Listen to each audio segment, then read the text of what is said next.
Have you ever had a situation, that, like as you were learning these things, I'm sure like one of the things that I've realized is that all those like agreements that we have and all of those like little like small letters, they're a result of a client that made us like, okay, now I'm going to include this because of that, right? Yep. Do you ever have a situation that you were like, oh man, like that was a big issue when it came to like client retention and just like that experience with clients, and we were able to solve it this way?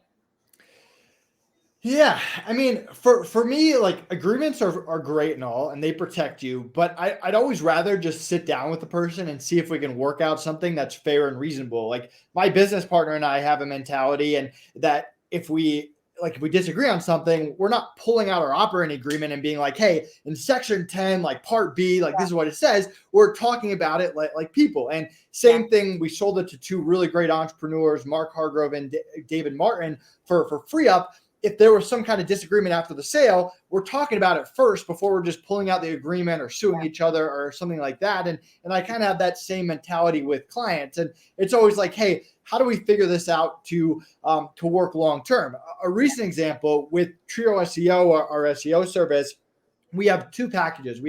We do the strategy and the keyword research. We create outlines, we write the articles, and we upload them. And we have a cheaper package where we do all that to the outlines part, give you the outlines, you give them to your writer, and then they upload it. They do that final step, and it's a little bit cheaper. So we had some clients who thought they could handle the outlines, but they couldn't. And then because of that, their stuff was delayed. So that was going to push their billing back. And we just sat down and we say, hey, let's figure out a reasonable price, a reasonable rescheduling of when deliverables are due so we can get this back on track. It'll be a little weird for the first 30 days, but after that, we're back on track. You're happy, we're happy, no one's stressed out, and we can continue to work together long term. And it would have been easy for us to be like, you broke the agreement, like you have to do all of this, but it's way better to just find a mutual solution that everyone's happy with, and long term, everyone wins.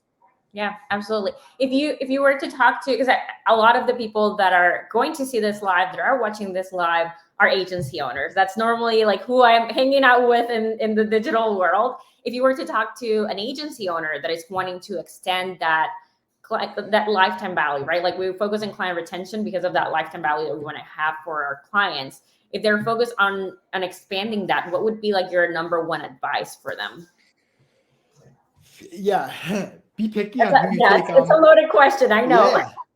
Be picky on what clients you take on. Like we've all taken on those clients who are a pain in the butt. They don't honor what they said. They're a mess on their end, whatever it is. Just get rid of them early.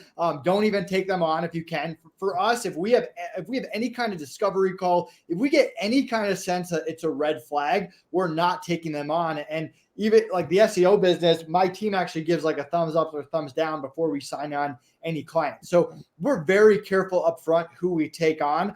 And then we also set up stuff in place where people want to keep working with us. For example, we have a referral program for all our businesses. For bookkeeping, it's $50 a month reoccurring for as long as that person you refer is a client. So if someone's a client of ours and they refer 3 other people, they're getting $150 a month off their bookkeeping with us. No other bookkeeping firm is doing that. So to switch that it doesn't necessarily make sense for them. So we try to set stuff up so it's easy, it's efficient. People want to stick with us. If there is an issue, we're getting in front of it and we're not making them email us 20 times back and forth, and it's resolved. And that's really all you can do. There's stuff outside of your control, like clients might have money issues or whatever it is. But we're very concrete on our processes. Like if you can't pay us and it gets to next billing and you still haven't paid that invoice, you're done. Like we just cut you off, we replace you with a new client, and we just have very set rules in place where we only work with people who can pay, people who are going to follow our terms and conditions, people who are easy and reasonable and treat business in the same way that we treat business.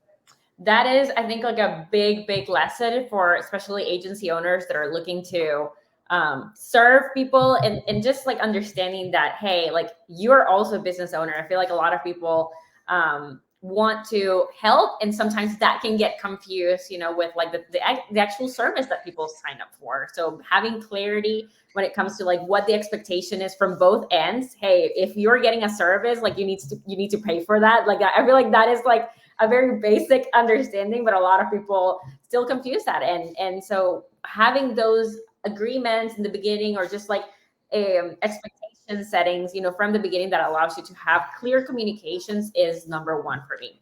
Now, go ahead. I got a few more. So one, we only run businesses where we keep clients' payment method on file. We don't run any business where we're invoicing clients and chasing them to pay. They need to have it on file. Part of our terms of use is you need a working payment method in our system at all times, or work immediately stops. So that's part of it. The first comes around, we auto charge every single client. We give a discount for ACH, so people add their bank account, which is less likely to be declined. That's part of it. And all of our businesses only offer one thing. For bookkeeping, we only offer monthly bookkeeping. Charge you on the 1st, books by the 15th. If someone needs books by the 8th, we won't take them on. If someone needs tax, if someone needs consulting, one-time projects, anything outside of monthly bookkeeping, won't take them on. For true SEO, blog articles. So I think a lot of agency owners get into all these custom projects and they're like, oh, someone will pay me $2,000 to consult or whatever. We are only interested in MRR of our core service and not interested in anything else.